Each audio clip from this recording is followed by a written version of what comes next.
J'ai grandi dans une famille avec un père commerçant, une mère commerçante, mes grands frères et ma grande sœur l'étaient également. Donc j'ai littéralement grandi en côtoyant des commerçants tout autour de moi. Durant ce process ou durant ce parcours-là, j'ai rencontré beaucoup de personnes qui avaient des activités qui a priori se portaient en très bonne santé, mais qui après une certaine période se retrouvaient toujours en train d'avoir des pertes énormes. L'activité était en chute et il fallait tout le temps recommencer. Il a fallu que je devienne un peu plus mature dans le business, que j'expérimente moi-même l'activité de fond en comble afin de comprendre quelle était l'une des causes et même pour moi la cause principale pour laquelle certains business chutent. Pour illustrer mes propos, je vais vous raconter une toute petite histoire. Là, nous sommes à Bertois, où j'ai grandi, et à une certaine période, je vends des téléphones avec mon grand frère qui s'appelle Blanco.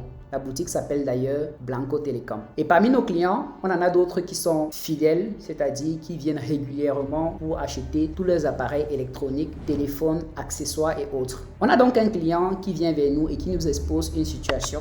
Il s'était fait agresser, il a perdu son téléphone, il avait besoin qu'on puisse lui accorder le crédit d'avoir un nouveau téléphone qu'il pourrait tout simplement payer plus tard. On se dit c'est quand même l'un de nos meilleurs clients. Si on ne lui donne pas à lui, alors à qui est-ce qu'on va donner? C'est ainsi qu'on lui donne le téléphone qu'il était censé payer à la fin du mois, le temps que ses activités lui permettent de pouvoir générer la trésorerie nécessaire pour pouvoir effectuer ce paiement. Chose surprenante, une semaine plus tard, il revient vers nous et nous fait comprendre que en réalité, il a eu un accident. C'est là qu'il nous dévoile un plastique noir à l'intérieur duquel vous pouvez découvrir d'un côté l'afficheur du téléphone, de l'autre côté la batterie et tous les autres composants et papier, ça et là. Il nous fait comprendre que lorsqu'il faisait ses courses, il était sur la moto, le téléphone a glissé de sa poche, il est tombé par terre, ensuite un gros mier est passé dessus. C'est ainsi qu'on se retrouve donc avec des pièces détachées du téléphone en question. Et là, il nous pose la question fatidique, comment est-ce qu'on gère? Et moi, je me dis dans ma tête, comment est-ce qu'on gère comment? On t'a fait un crédit, tu es censé tout simplement le payer. Ce qui est arrivé après, fondamentalement, je ne vois pas en quoi est-ce que ça nous concerne.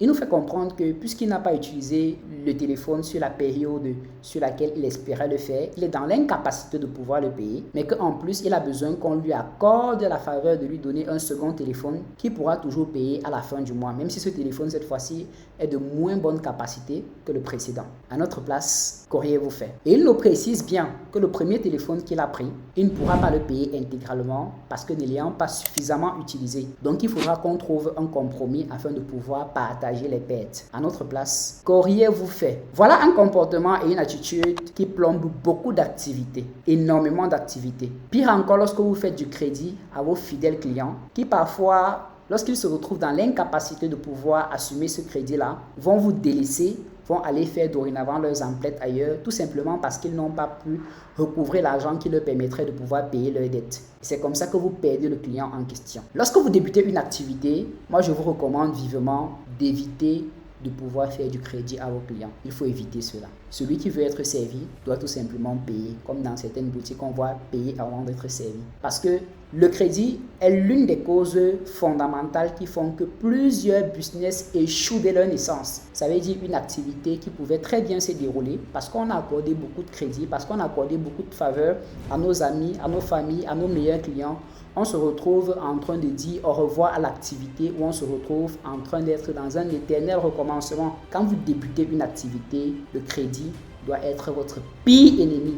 Et je le dis par expérience. Par contre, lorsque vous avez un niveau beaucoup plus élevé, lorsque vous avez une trésorerie suffisante, un fonds de roulement, à ce moment, vous pouvez accorder des crédits. Mais cela doit se faire de façon structurée, de façon encadrée. Vous devez avoir un département juridique qui s'occupe de cela, avec par exemple un avocat qui est en charge de tout ce qui concerne cet aspect-là. De telle enseigne qu'on a un contrat qui lie le prêt qui est effectué. Et si la personne ne parvient pas à recouvrir, il y a des clauses claires qui disent ce qu'on doit faire si ce genre de cas de figure se produisent. Sinon, je vous rassure que vous serez dans les pleurs tous les jours. Vous aurez toujours une activité qui reste petite et qui ne se développe pas parce que vous accordez des prêts et parce que vous êtes trop sensible aux émotions des autres. À un moment, pensez à vous, pensez à votre business ou alors vous ne lui donnerez jamais une chance réelle de pouvoir se développer. Le prêt, il faut l'analyser, il faut le comprendre, sinon il peut être un très gros danger pour vous et la cause de faillite de votre activité.